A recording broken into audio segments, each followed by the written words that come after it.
Podcast. Kembali lagi bersama saya, Ganini Kemala Rahmawati, host Ada Podcast. Di program Ada Parlamentaria, kreatif, inovatif, dan informatif.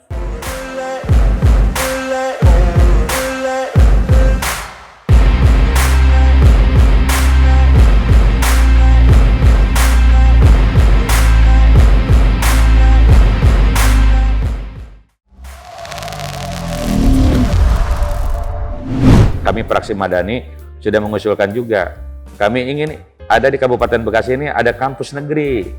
Ada kampus negeri Kabupaten Bekasi ini. Jadi otomatis yang keluar dari SMA itu tidak perlulah ke Bandung, tidak perlulah ke Jogja, apalagi kemana-mana kita adain gitu. Di sini kampus negeri Kabupaten Bekasi. Saya sudah mengusulkan atas nama Ketua Praksi kepada Saudara PJ Bupati, bahkan saya sebagai pimpinan praksi, kalau memang tidak diinikan, kami akan membuat DED sendiri dah. Membuat rencana kajian akademis. Ingin ada kampus negeri Kabupaten Bekasi, Unkab.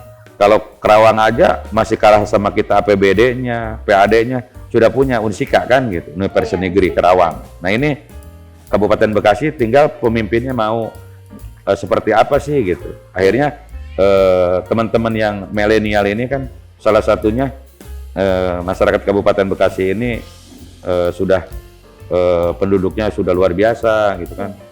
Sudah juga hari ini 2024 kita bertambah 5 kursi gitu kan. Luar biasa, jumlah penduduk udah 3 juta lebih.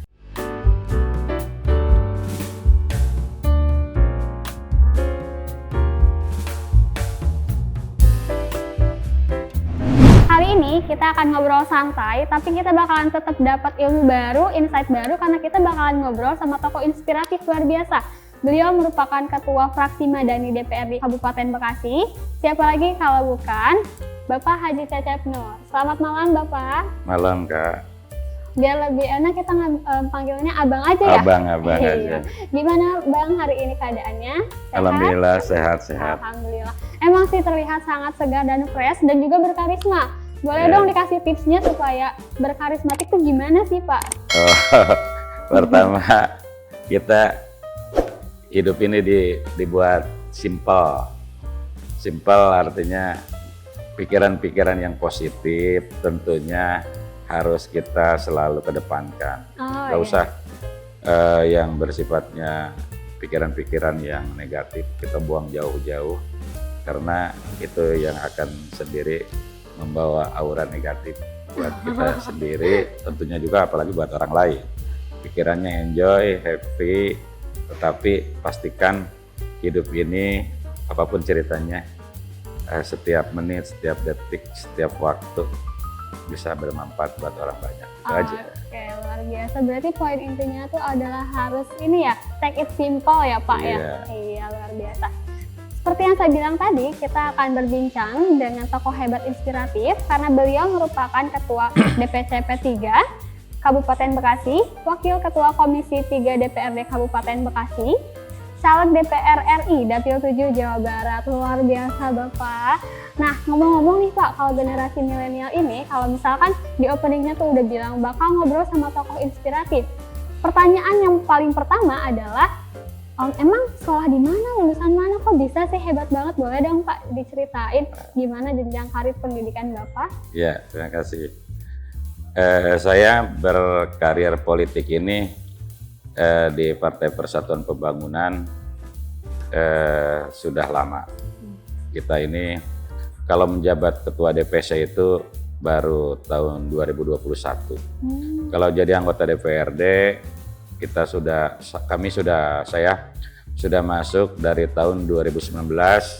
Sebelumnya juga kami bergabung di Partai Persatuan Pembangunan, walaupun hanya sebagai kader partai, dan itu artinya tadi dikatakan oleh kakak saya bersifat tokoh hebat, artinya enggak juga. Kebetulan saya adalah putra Bekasi yang dari, kalau kita bicara dari arah selatan ya.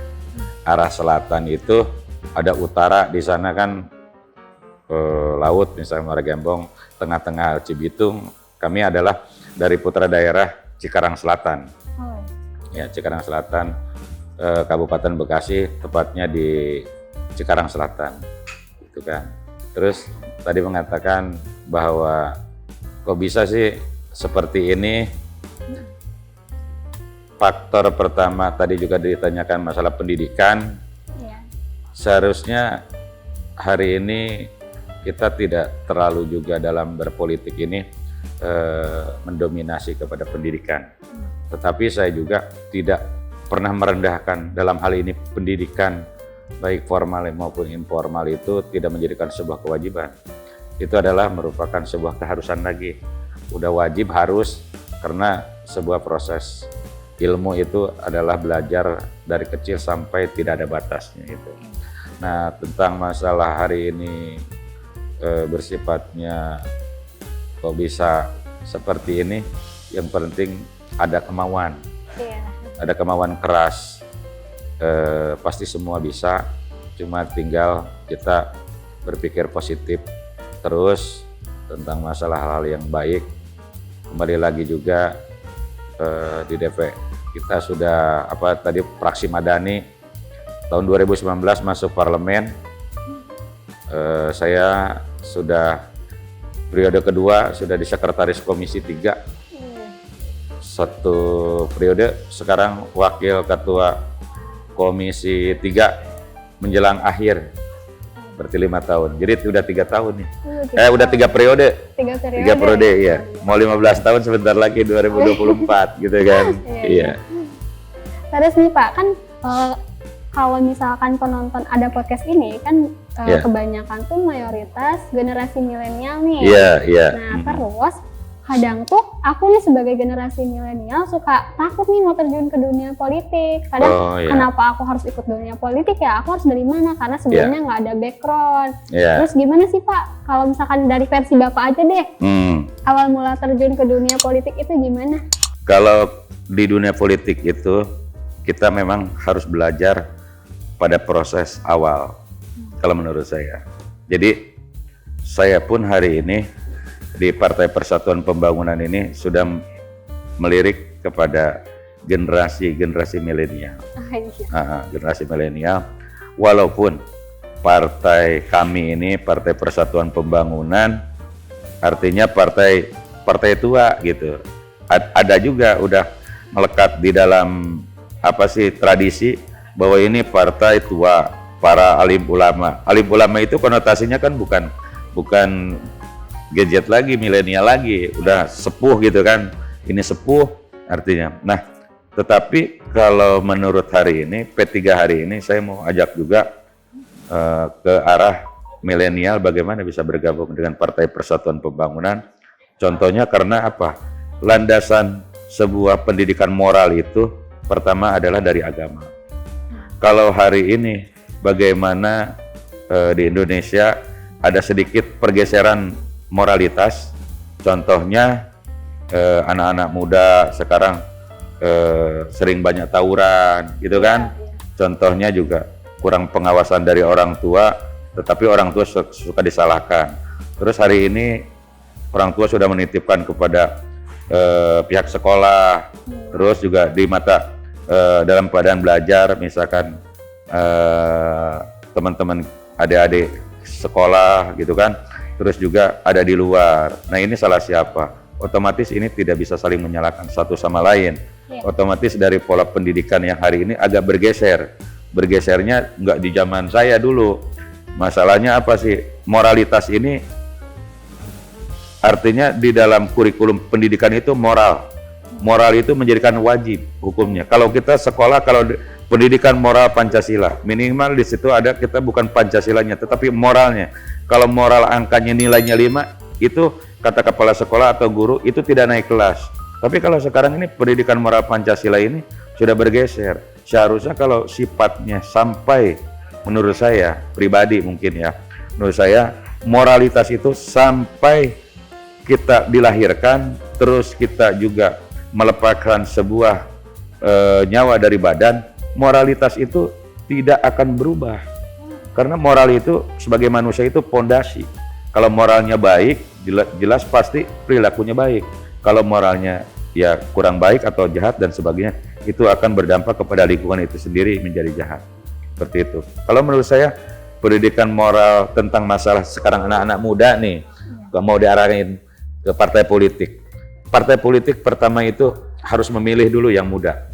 Partai politik, pilihlah partai politik yang kira-kira yang menurut anak muda ini pertama seneng dulu. Terus kalau udah seneng, terus misinya apa partai itu? Terus dasar apa namanya ADART-nya partai itu apa? Apakah dia agama, apa dia nasionalis, apakah misalkan hanya bersifat yang umum? Kalau jujur saja di Partai Persatuan Pembangunan ini asasnya asas Islam. Artinya misinya amar ma'ruf nahi munkar.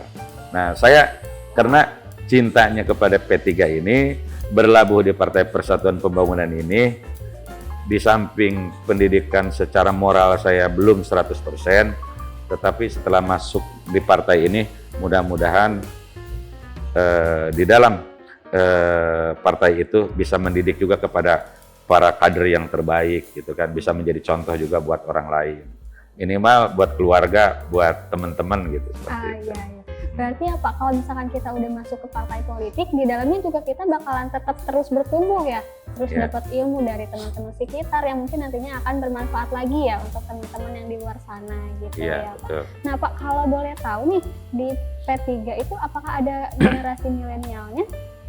Ada, sekarang ini udah banyak, dewan-dewan juga sekarang yang daftar juga milenial, ada yang belum juga merit. Iya, caleg provinsi salah satunya banyak juga dari baru keluar mahasiswa terus mencalonkan. Ya saya seneng aja, artinya ternyata P3 ini Partai Persatuan Pembangunan ini tidak dicintai oleh orang tua saja, tetapi teman-teman anak-anak muda juga, milenial juga sudah mulai mencintai. Tinggal kita nanti mindsetnya kita agak sedikit ya bagaimana bisa merangkul teman-teman yang muda. Otomatis yang muda ini energinya lebih banyak daripada betul banget. yang tua. Soalnya, Pak, sesuai ini ya Pak, kalau yang kita pelajari itu di sekolah ada yang namanya bonus demografi. Tuh. Jadi pasti mayoritasnya banyak ya generasi milenial. Jadi kalau P3 ini tidak hanya untuk ulama yang sepuh gitu, enggak ya Pak? Betul, ya? enggak. Iya. Luar biasa. Kalau itu sih hanya penghargaan kita sebagai generasi penerus bahwa partai ini terakhir oleh karya-karya alim ulama, para alim ulama aja itu. Nah, seperti Tapi itu. Pak, untuk generasi milenial nih yang pengen gabung di P3, apakah itu nantinya ada ospek dulu kah atau seperti apa tuh? Jelas kalau di dalam politik ini, pertama kan pendidikan politik ini bagaimana harus ditanamkan secara dini. Ini yang menjadikan kelemahan kami di Partai P3. Kadang-kadang sifatnya para calon tidak pernah masuk ke dalam salah satu struktur partai, terus dia mencalonkan DPRD sehingga tidak tertanam di dalam jasmani dan rohani dia bahwa kami adalah kader Partai Persatuan Pembangunan. Dasarnya asasnya Islam, terus juga misinya, visinya adalah amar ma'ruf nahi munkar, berlambang hanya satu di Republik Indonesia dan di dunia. Ka'bah itu adalah fasilitas tempat ibadah yang sangat suci di kota Mekah.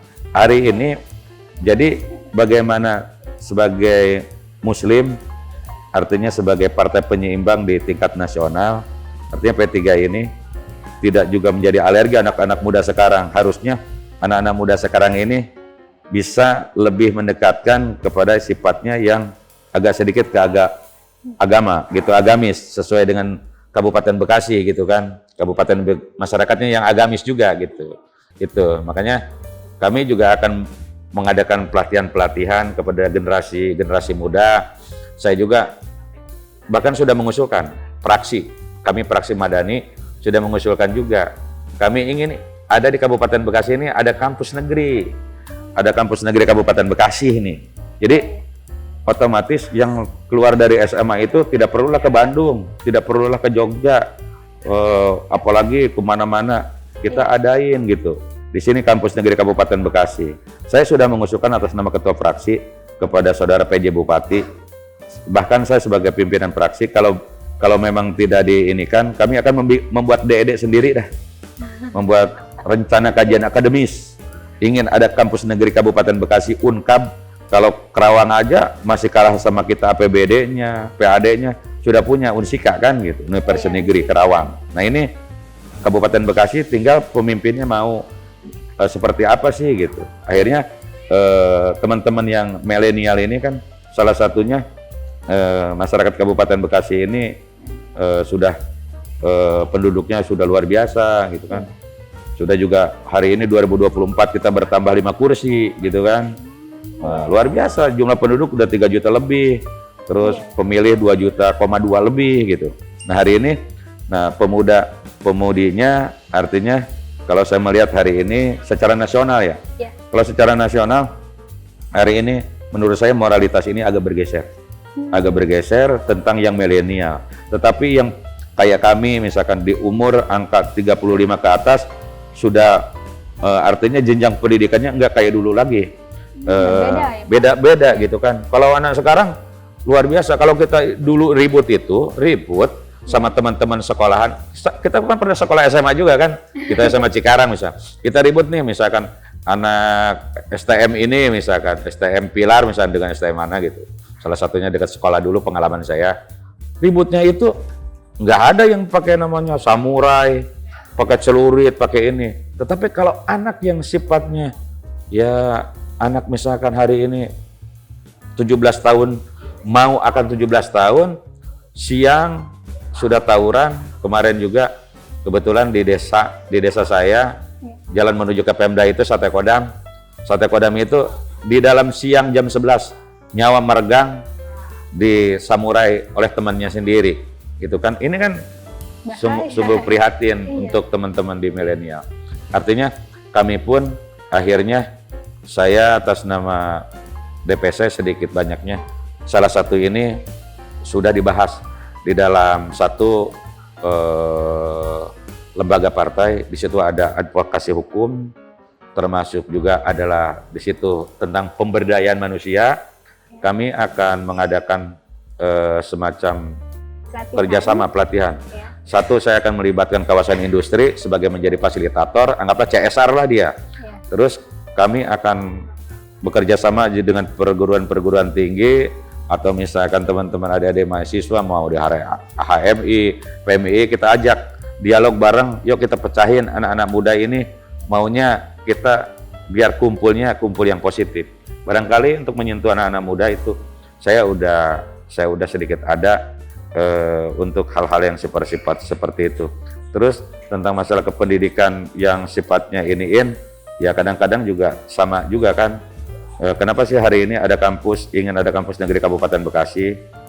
Salah satunya kalau di kampus swasta, di kampus yang lain, otomatis juga kemampuan orang tua itu ada yang mampu, ada yang tidak mampu. Iya, betul. Kalau kadang hari ini saya melihat sangat luar biasa pendidikan itu semacam saya termasuk walaupun saya mampu barangkali, tetapi saya tidak pernah ingin memasukkan anak saya kepada sekolahan yang sifatnya cuma TK, uang mukanya 70 juta.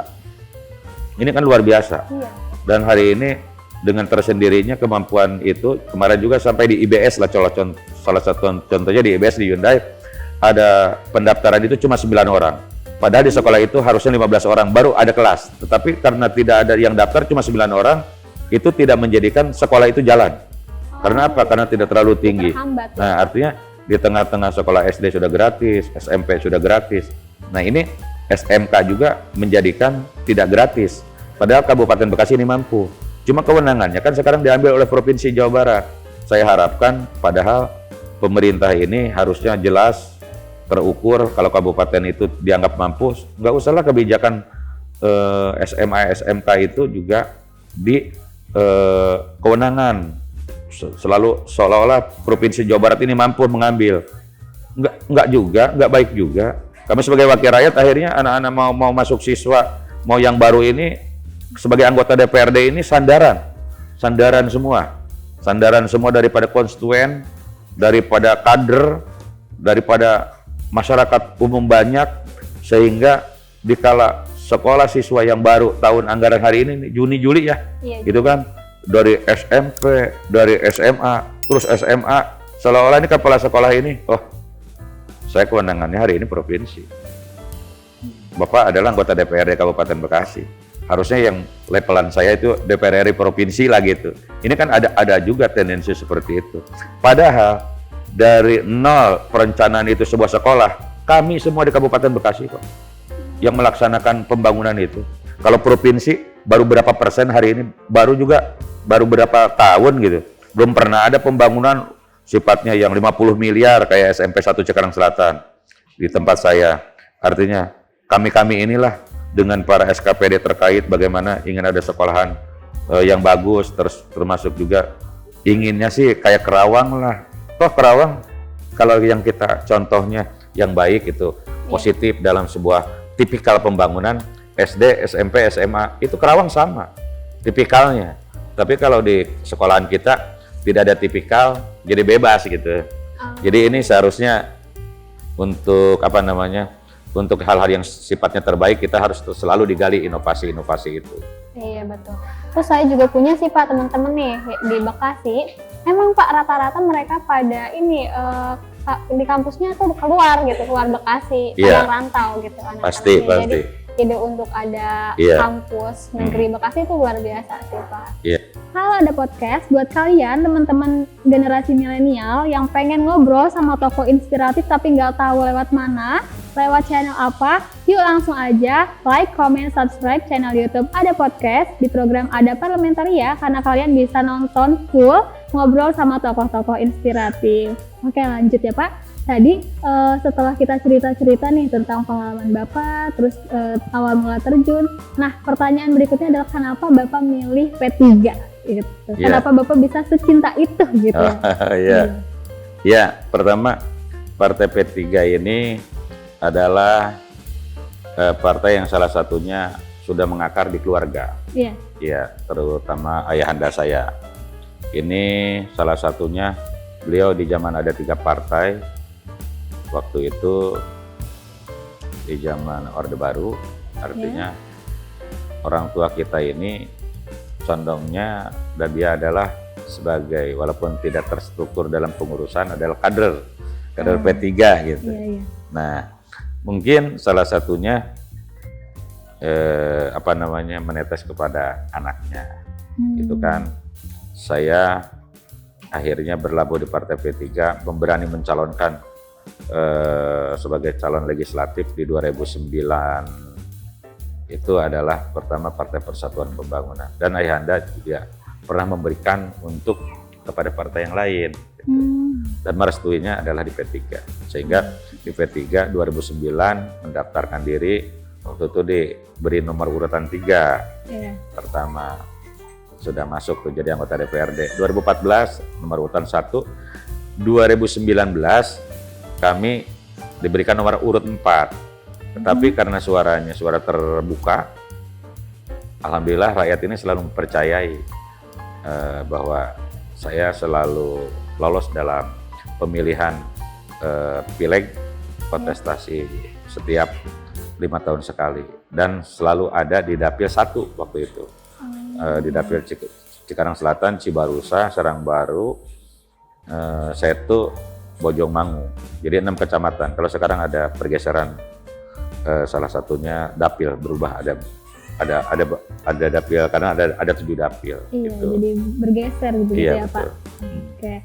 Nah, Bapak di sini tuh tadi cerita ya udah di 3 periode. Nah, ada nggak sih Pak pengalaman yang paling menarik selama 3 periode tersebut? Ya, banyak. Kalau di DPRD ini, kalau menurut saya kerja itu memang moto pekerjaan di DPRD ini, saya tidak pernah kalau udah terjun menjadi cita-cita seorang wakil rakyat itu jelas pasti waktunya ini akan benar-benar harus mengutamakan kepentingan orang lain atau orang banyak daripada kepentingan pribadi maupun keluarga. Karena itu juga sudah disumpah oleh masuk jadi anggota DPRD. Terus kedua tentang masalah barangkali ini DPRD ini suka dan duka lah gitu ya. Kalau misalkan sukanya ini kita ini merasakan bahwa kita mempunyai hak untuk imunitas itu. Terus juga kita juga hak mempunyai budgeting, hak juga sebagai pengawasan, termasuk yang membuat juga artinya hari ini membuat sebuah budgeting itu artinya menganggarkan untuk pembangunan. Kalau terjadi sebuah pembangunan itu artinya sudah dilaksanakan, adalah di situ sebuah perbuatan yang dilakukan oleh kita. Ini menjadikan sebuah kebanggaan.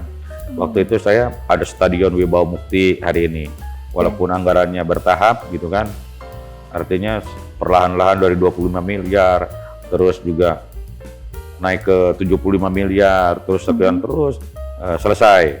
Termasuk hari ini juga Jalan Raya Sarang Cibarusah yang sudah macet-macet dari 1 jalur menjadi 2 jalur hanya baru sedikit beberapa kilo, artinya di situ sudah dilaksanakan dengan sistem pembebasan lahan dari Kabupaten Bekasi, terus kita dari dari konstruksinya adalah dari Jawa Barat. Ini semua pekerjaan ini tidak bisa dilakukan tanpa ada peran kita seorang politik gitu kan di situ. Tidak bisa anggaran itu muncul dengan tiba-tiba. Nah, dukanya itu dikala kita ini sebagai wakil rakyat, kita ini apapun resikonya, pekerjaan itu dianggap kita sudah bisa kita lakukan, terus juga masyarakat belum merasa hak-haknya, misalkan belum terpuaskan lah dari proses pekerjaan kita. Ya kita ada hal yang bersifatnya ya kita ketidakpuasan pelayanan kita juga dalam hal sifatnya membangun. Masih ada Bekasi ini konstruksinya kurang bagus lah jalan-jalannya. Ini juga menjadikan pengawasan saya gitu kan. Kemacetan di mana-mana jalan gitu. Tol di mana-mana, tetapi kita belum mengimbangi dengan infrastruktur yang ada. Kalimalang masih berantakan. Terus juga pengangguran hari ini yang tadi bicarakan milenial mau kuliah, pembiayaan agak sulit, termasuk ada kawasan industri belum bisa kawasan industri ini berpihak kepada masyarakat langsung. Kabupaten Bekasi yang daftar ini misalkan dibuat gampang gitu, tapi ada job fair yang kita anggarkan dari Dinas Tenaga Kerja itu hanya seremonial, tetapi tidak menyelesaikan semua penyakit-penyakit ini di Kabupaten Bekasi yang menurut saya 3 periode ini tidak pernah ada juga ujung pangkalnya. Ini sudah dari pemerintahan ke pemerintahan siapapun, ya itulah siapapun menjadi pemerintahnya, kalau sistemnya menurut saya belum baik. Belum baik itu apa? Seharusnya mungkin kami nanti karena kami tidak di Kabupaten Bekasi, kami nanti kepada anggota lagi akan menginstruksikan kalian kalau misalkan hari ini pengen memberikan sebuah yang terbaik buat Bekasi, otomatis parlemen di Kabupaten Bekasi harus diambil dengan kursi yang banyak. Itu harus menjadi pemenang. Soalnya apa? Artinya kita harus apapun yang kita lakukan ini akan menjadikan sebuah tolak ukur bahwa satu, harga mati tahun ini harus ada kampus negeri Kabupaten Bekasi. Kalau kita parlemen kita banyak, itu udah tidak bisa ditawar-menawar lagi. Tetapi karena saya mungkin hanya 2 kursi, fraksinya juga fraksi Madani, fraksinya gabungan, ini tidak terlalu didengar oleh pemerintahan. Makanya hari ini kenapa sih sampai harus di Kerawang bicaranya di sini, nggak di DPRD? Saya jujur, saya 5 bulan, hampir 6 bulan sudah jarang masuk anggota DPRD. Saya konsentrasi kepada membawa partai saya hari ini 2024 biar siap benar kontestasi merebut kursi. Saya targetnya ada 8 kursi sampai kepada 10 kursi. Karena walaupun tidak bercita-cita untuk menjadi seorang pemimpin di Kabupaten Bekasi, tetapi kursi ini akan menjadikan sebuah ukuran bahwa nanti akan deal politiknya akan baik gitu. Karena apa? Bupati ini kalau tidak terlalu dikencangkan oleh seorang kita parlemen, ya gimana dia aja. Makanya belum ada gebrakan juga kepada PJ Dani Ramdhani ini. Saya sudah buat, tapi suratnya sudah. Saya sudah semua dari awal semua ini. Saya bilang hari ini kalau rumah sakit, alhamdulillah rumah sakit di Cabang Bungin ini kita orang-orang parlemen, jujur saja. Tidak ada, saya bilang orang eksekutif itu, rumah sakit Cabang Bungin ada itu. Nggak ada, semua itu DPRD. Teman-teman seluruh, artinya kita pengen ada di utara rumah sakit umum, tengah-tengahnya Cibitung. Hari ini satu lagi PR kita, apakah misalkan di selatan ini mau di Cikarang Pusat, atau misalkan di Serang Baru, misalkan. Ya minimal ada di tengah-tengah aja gitu. Jadi utara, selatan, tengahnya Cibitung. Itu seperti itu. Nah, lalu Pak, kalau langkah yang udah Bapak lakukan untuk masyarakat, kalau tadi kan di bidang pendidikan ya, kalau kampus. Kalau di bidang infrastruktur, terus kesehatan, atau mungkin bidang lainnya, apa sih Pak? Sebenarnya mah gini, kalau dinas kesehatan itu seharusnya masyarakat, kadang-kadang kan peraturan ini, ada peraturan yang bersifatnya bertentangan juga dengan yang lebih tinggi. Ya. Tetapi kalau menurut saya, dikala peraturan itu dijalankan sesuai dengan aturan, kita membuat regulasi perda lah misalkan. Masyarakat yang tidak mampu, dulu itu ada BPJS, sekarang ini kan nasionalnya ada BPJS. Ya. Terus juga program dari atas itu ada juga KIS, atau misalkan surat apalagi yang diterbitkan oleh pusat. Tetapi tidak serta-merta kenyataannya di lapangan. Karena apa? Karena adanya di situ rumah sakitnya swasta gitu. Rumah sakit swasta itu bersifatnya melayani, kalau secara di cover oleh sifatnya yang bersifat produk-produk pemerintah kayak BPJS. Saya jujur saja, kayak misalkan rumah sakit, tidak saya sebutkan satu namanya, tetapi ada di kota saya Cikarang Selatan, misalnya rumah sakit itu besar. Kalau misalkan orang ada mau masuk ke ICU, gitu kan, ditanya pakai apa, asuransi, iniin. Jujur saja, saya di cover adalah BPJS. BPJS itu kami ini sifat mau berobat apapun bukan ke rumah sakit ininya, cuma sifatnya klinis, kayak Nayaka, kayak yang kecil-kecil itulah, yang bersifatnya klinik. Yang menurut saya juga mampu lah bikin klinik seperti itu. Gitu. Makanya hari ini saya bilang, kok begitu ya pelayanannya? Kenapa nggak langsung rumah sakit ini berlaku? Samalah BPJS ini adalah asuransi. Kan kita bayar preminya per bulan. Kan gitu. Betul. Gitu kan, nggak ada bedanya dengan asuransi, cuma beda nama. Nah hari ini pemerintah pusat, kalau menurut saya, kalau memang ini dianggap merampas hak kemerdekaan orang, menurut saya udah jangan disemuakan harus BPJS. Iya. Maksudnya, kalau Kabupaten Bekasi, maksud saya begini, surat keterangan tidak mampu, SKTM namanya, itulah yang cocok bagi saya sebagai anggota DPRD.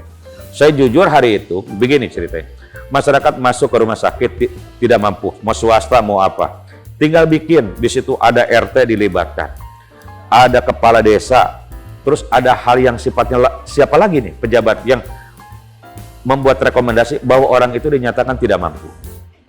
Clearkan masalah. Terus orang itu dibiayai oleh APBD. Mau habis 200 juta, 300 juta, dan sebagainya gitu kan. Artinya di situ posisinya, jadi jangan tanggung-tanggung. Kalau BPJS kelas 1, kelas 2, kelas 3, biayanya minimal orang-orang sakit pilek, meriang, panas, dingin. Iya. Nanti yang sifatnya yang lain lagi tidak tercover. Inilah kita belum bisa menjamin kesehatan untuk masyarakat Kabupaten Bekasi. Kalau menurut saya harusnya BPJS ada, tetapi surat keterangan tidak mampu atau SKTM ini saya inginnya ada, seperti itu. Biar lebih merata begitu ya Pak? Betul, betul. Oke, kita break dulu sebentar Pak. Ya, siap. Nah, buat teman-teman jangan kemana-mana dulu nih, karena kita masih ada obrolan santai yang tentunya lebih menarik lagi, so stay tune. Nah, gimana obrolannya? Seru kan? Jadi buat kalian yang mungkin di rumah bingung mau ngobrol sama siapa, mau sharing sama siapa, nambah insight sama siapa, so stay tune aja dan jangan lupa like, comment, subscribe channel YouTube Ada Podcast. Oke, kita lanjut lagi Pak. Nah, by the way Pak, ada apa sih kegiatan hari ini di Resinda? Karena tadi katanya dari pagi ya Pak? Ya, hari ini adalah acara kegiatan BINTEK. BINTEK itu adalah bimbingan teknis untuk anggota DPRD, khusus Partai Persatuan Pembangunan se-Jawa Barat. Anggota DPRD se-Jawa Barat. hari ini ada 2 kegiatan juga, karena memang menjelang pemilu. Hari ini ada Rapimwil, rapat pimpinan wilayah Provinsi Jawa Barat, sekalian gabung dengan ada juga Bintek, agak efisiensi juga untuk masalah anggaran juga. Nah, termasuk juga kita mengadakan sebuah kajian-kajian dengan para konsultan, khusus di internal kami, untuk persiapan 2024, baik secara nasional, lokal, provinsi atau wilayah kabupaten kota. Acaranya memang dilaksanakan tadi mulai jam 7 malam. Oh iya, tapi udah pada datang dari ya, pagi. Register Ya, aja, gitu. ya, Gitu. para peserta pendaftaran. Iya. Nah, Bapak kan nyalek nih. Ya. Kenapa sih Bapak alasannya tuh jadi DPR RI itu apa? Terus apakah Ya. Bapak yakin dan optimis? Ya, terima kasih. Pertanyaan ini memang banyak ya. Iya. Sering bertanya kepada saya. Saya pertama sudah 3 periode. 3 periode berturut-turut. Saya pertama memberikan juga kepada regenerasi, kepada para teman-teman yang ingin berkontribusi membesarkan nama Partai Persatuan Pembangunan. Alhamdulillah hari ini hampir 55% adalah calon legislatif 2024 adalah kepada milenial, gitu kan. Okay. Artinya hari ini Partai Persatuan Pembangunan sudah mulai diminati oleh milenial. Makanya kami juga membuat kaos ini, kaos yang kartun, yang apa, ya bisa dicintai lah anak-anak muda. Jadi sudah mulai pendekatan Iya, Pak, iya, dengan sudah milenial. mulai itu. Luar biasa. Nah, Pak, terakhir nih, apakah ada pesan moral yang Ya. ingin disampaikan gitu? Ya, terima kasih. Hari ini kepada masyarakat, khususnya Kabupaten Bekasi, secara umum masyarakat Jawa Barat, hari ini hidup kita dimanapun, segala perbuatan itu yang penting pertama sekecil apapun harus bermanfaat buat masyarakat. Terus dalam berbuat sebuah perbuatan itu kita harus memang di zaman sekarang harus kerjanya kerja keras, itu kan. Setelah keras kita harus kerjanya juga secara cerdas. Setelah cerdas ini kita harus tuntas, gitu. Harus tuntas semua pekerjaan. Nah, setelah itu kembali lagi kepada hati nurani kita. Apa-apa ini laksanakan sebuah pekerjaan untuk masyarakat banyak.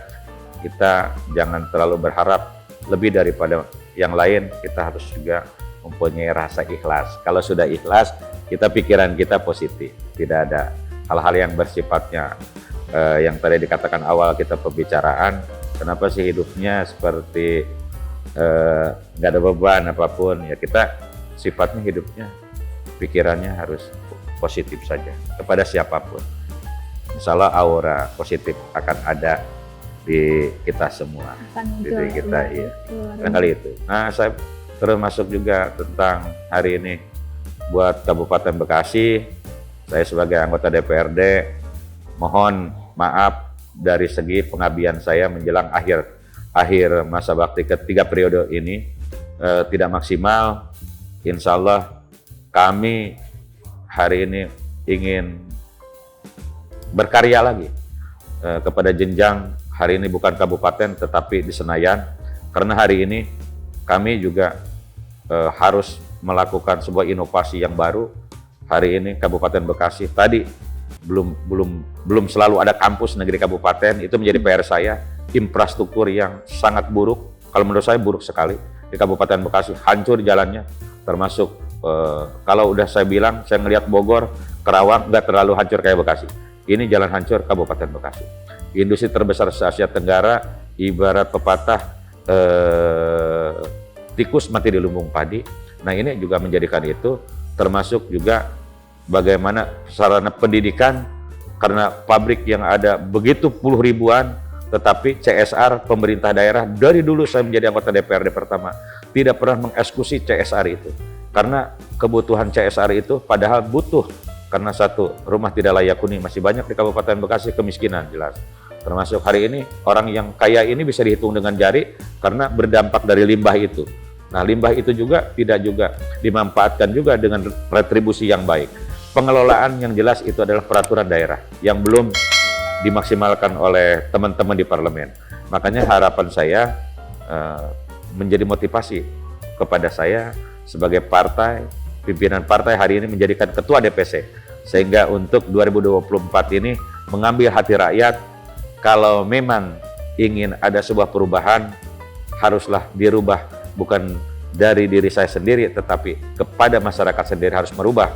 Pertama, pemilu dibuat yang harus jujur, terus kedua, pragmatis dari segi yang seperti lalu.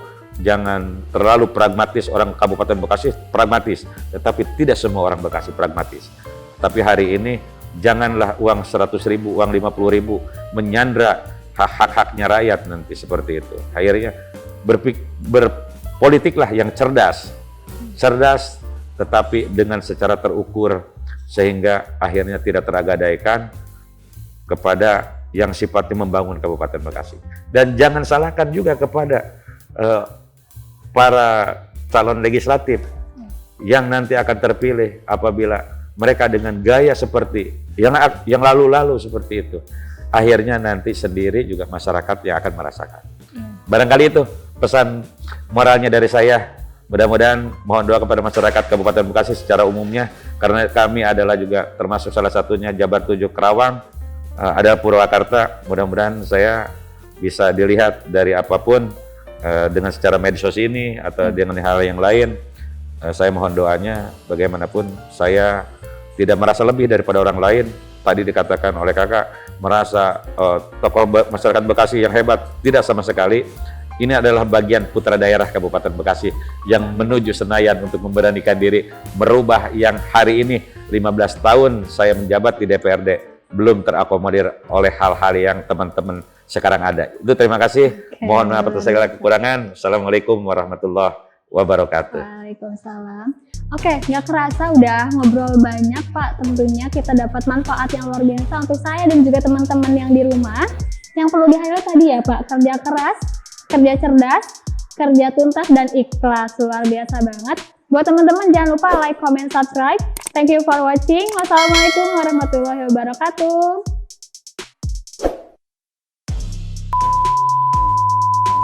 Saya sekali lagi mengucapkan terima kasih kepada Ada Parlamentaria yang sudah hari ini mengajak berbincang dengan obrolan santai pada malam hari ini di acara, memang tempatnya bukan di Kabupaten Bekasi, ada acara di Kerawang di Hotel Resida. Mudah-mudahan Ada Parlamentaria ini bisa untuk mengedukasi lagi dan juga nanti mungkin juga bukan hari ini yang pertama dan yang terakhir, tetapi kita bisa juga bincang-bincang lagi dan juga libatkan juga para tokoh-tokoh yang lain Kabupaten Bekasi, baik tokoh pemuda, tokoh ulama dan sebagainya, sehingga bagaimana sih Kabupaten Bekasi ini supaya nanti ke depannya lebih baik lagi, termasuk tadi juga yang muda juga harus juga maunya nanti salamkan sama yang muda-muda ini, teman-teman. Gimana sih kita sebagai orang DPR, bagaimana untuk supaya tidak ada jarak lagi dengan antara milenial dengan kita seperti ini. Harusnya kita bersifatnya bersatu, bagaimana untuk menyiapkan semua regenerasi yang terbaik. Terima kasih kepada Ada Parlamentaria, sukses selalu, mudah-mudahan ke depan lebih sukses terus.